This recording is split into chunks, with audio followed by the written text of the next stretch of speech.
संतान ही हूँ। मैं हूँ और मेरी एक धर्म पत्नी है।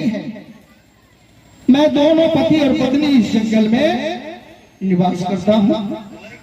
आइए, अब मेरा तो कुछ है नहीं, मैं तो भगवान का ही भजन करता हूँ, भगवान का सेवाई में ही रहता हूँ।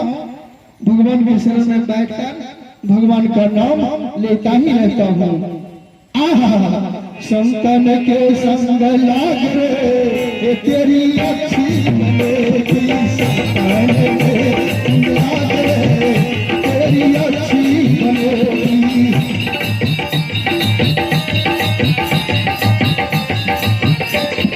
अच्छी बनेगी तेरी डिग्री बनेगी, अच्छी बनेगी तेरी डिग्री बनेगी, संग लाग रे तेरी अच्छी बनेगी।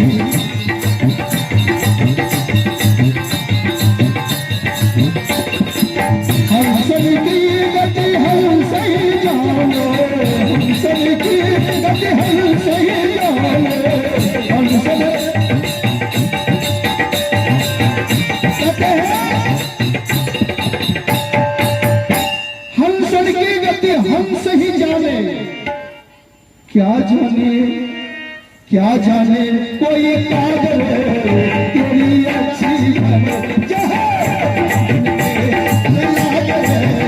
तेरी अच्छी बनेगी, संग लाग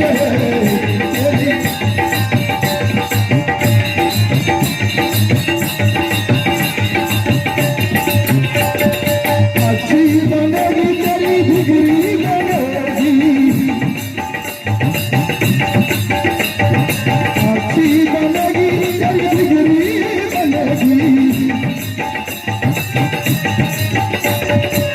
संतन के संग लाग तेरी अच्छी बने।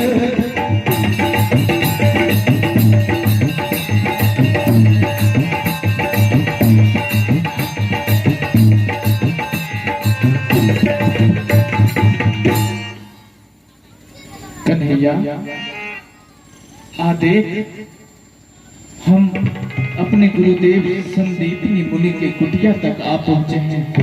चलो कुटिया के अंदर देखते हैं, हमारे गुरुदेव ध्यान मग्न होंगे। आओ पुत्र।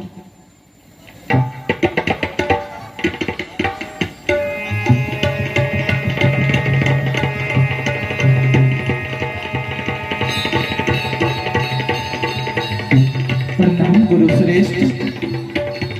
हे गुरुदेव, गुरुदेव आपका शिष्य आपके चरणों तक आया है। लिए हुए समाधि में बाबा को न जगाना चाहिए। संतों को हृदय कोमल होता है, लेकिन राजा जोगी अग्नि जल इनका उल्टे रीत। राजा जोगी अग्नि जल इनका उल्टे रीत।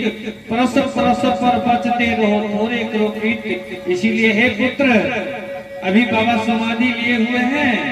ये समाधि के बीच बाबा को जगाने का एक ही मार्ग हमें दिखाई पड़ता है, जो बाबा के चरणोगत में जाकर के बाबा को चरण छू करके बाबा के चरणोगत लेना चाहिए और चरण दबाना चाहिए। हो सकता है बाबा क्रोध में भी आप खोलेगा तो चरण पकड़े हुए पर बाबा दुआ आशीर्वाद करेगा। इसलिए मैं पुत्र पिता मिलकर के बाबा को चरण में सेवा करना शुरू किया करता हूँ।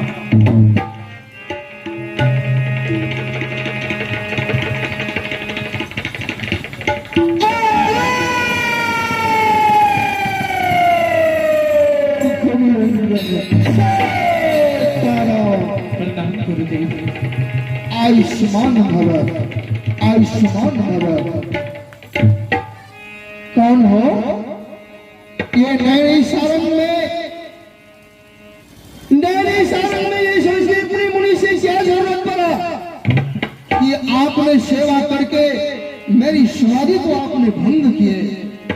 गुरुदेव, जिस तरह से सदियों से हमारे कुल के गुरु आप रहे हैं, आप ही हमारे कुल में शिक्षा दीक्षा का मार्ग बने हैं। गुरुदेव, आप हैं तो मैं गोकुल का राजा नंद हूँ। गोकुल को रहने वाले नंद है। जय हो जय हो जय हो जय हो। नंद जी, आप गोकुल को रहने वाले नंद जी हैं। भला बताए ये नैनी शासन में आपने किस लिए पधारे और ये महात्मा संदीपनी मुनि से आपको क्या जरूरत है? गुरुदेव, हमारे गोकुल राज्य में किसी भी चीज की कमी नहीं है। जिस दिन से कन्हैया ने जन्म लिया उस दिन से अन्न धन में वृद्धि हो रही है। क्या बोले क्या बोले? जिस दिन से हमारे कन्हैया ने जन्म लिया है, कृष्ण के जन्म लेते ही वहाँ दूध की नदियां बहने लगी। कृष्ण, हाँ, कृष्ण कृष्ण कृष्ण। नंद जी, हाँ गुरुदेव, क्या आपके घर कृष्ण ने जन्म लिया? हाँ गुरुदेव। धन्य है प्रभु, धन्य है प्रभु। आप धन्य है प्रभु, आप धन्य है प्रभु। मैंने युगों युगों से तपस्या किया और मैंने कानों से सुना था एक समय कि कृष्ण बन करके गोकुल नगरी पर उद्धार होगा। बोल वृंदावन बिहारी लाल की। तब से मैंने प्रतीक्षा में हूँ, तब से मैंने प्रतीक्षा में हूँ कि मेरे नारायण, मेरे तारनहार कृष्ण बन करके कब आएंगे। आहा, वह दिन आ गया। नंद जी, नंद जी, आगे बोलिए। तो मेरे उस राज्य में अन्न धन की कमी नहीं रही बाबा। ये तो मैं जानता ही हूँ। आजकल कन्हैया नटखट हो गया है, रोज रोज हमें उल्हाने सुनाता था। अच्छा, इसलिए मैं उसे आपकी देख रेख में पलने बढ़ने का।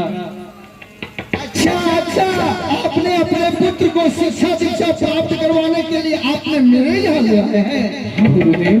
धन्य है प्रभु, धन्य है प्रभु आप, धन्य है प्रभु आप। और मैं भी धन्य हो गया कि आपका चरण मेरे कुटिया तक आने वाला है और आ गया, मैं धन्य हो गया। नंद जी, कहाँ है आपका पुत्र? ये रहा गुरुदेव। और पुत्र, गुरुदेव के पांव स्पर्श करो। आयुष्मान भव, आयुष्मान भव। आहा,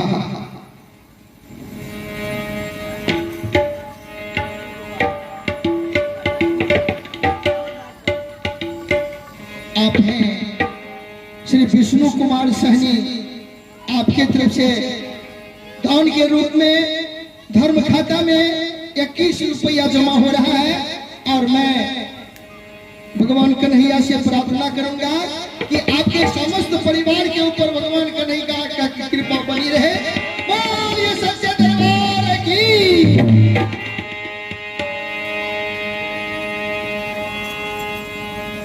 गुरुदेव, हाँ नंद जी, मैं चाहता हूँ अब एक बार अपने कन्हैया से गले मिल लूं और फिर आज्ञा चाहूंगा कि अपने। नंद जी,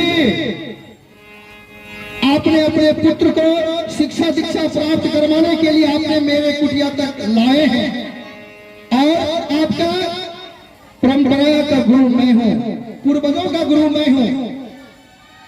आपके कुल में सबको शिक्षा दीक्षा प्राप्त मैं ही करवाया हूँ, मेरे द्वारा नहीं हुआ है। तो आपने अपने पुत्र को मेरे कुटिया तक ले आए हैं, तो सुन लीजिए, मैं इसको शिक्षा दीक्षा प्राप्त करवाऊंगा। उसमें थोड़ा टाइम लगेगा। कितना टाइम लगेगा गुरुदेव? 1 मास। गुरुदेव, समझ गए?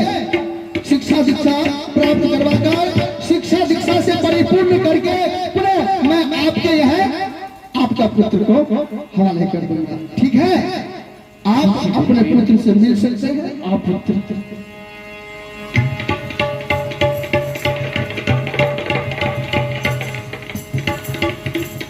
सुनो पुत्र कन्हैया,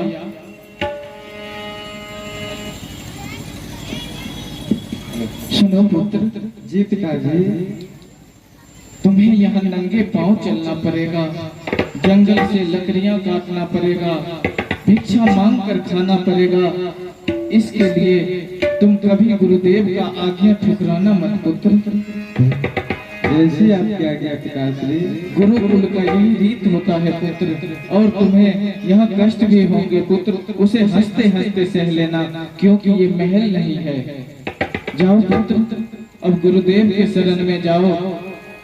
प्रणाम पिताश्री। आयुष्मान भव पुत्र। ठीक है नंद जी। गुरुदेव, अब मैं आज्ञा चाहता हूँ अपने महल को जाने के लिए। आयुष्मान भव। आज से ये कृष्ण का माता पिता तथा गुरु मैं ही हूँ। इनके सारे जीवन का भार मेरे ऊपर है। जो मालिक सारा ब्रह्मांड को भार पार करने वाले हैं। आज मैं कितना भाग्यशाली हूँ कि वह प्रभु मेरे कुटिया तक आए हैं। धन्य है प्रभु आप, धन्य है। पुत्र, हाँ गुरुदेव। पुत्र कृष्ण, तो आज से ये तुम्हारा गुरुकुल है। यहाँ तुम शिक्षा दीक्षा प्राप्त करो और यहाँ रहो। किसी भी चीज की कमी नहीं होगी। सामने तुम्हारी गुरु माता भी है, मैं तुम्हारी गुरु माता से भी मुलाकात करवा दूंगा। तुम अपने गुरु माता से भी मिल सकते हो। ठीक है पुत्र? अच्छा तो सुनो पुत्र, आओ बैठो बैठो, निकट मेरे निकट बैठो, बैठ। आहा, कितना सुंदर बालक है, कितना सुशील बालक है। जी तो चाहता है कि मैं इसे देखूं तो देखते ही रह जाऊं। अरे ये तो जादव कुल को उद्धार करने वाले जदवंशी कुल में आए हैं। ये साक्षात नारायण है, साक्षात नारायण। मैं धन्य हो गया प्रभु, धन्य हो गया। मेरे पास 6 पुत्र था, 6 पुत्र जमुना में डूब कर मर गया। मैं निसंतान हो गया था, लेकिन आज मैंने कृष्ण को पाकर मैं धन्य हो गया कि मेरे एक पुत्र का प्राप्ति हो गई। बोलिए सच्चे दरबार की।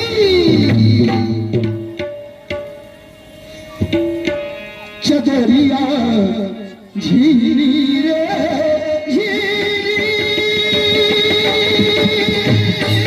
एक राम नाम रस बीनी। चदरिया झीली रे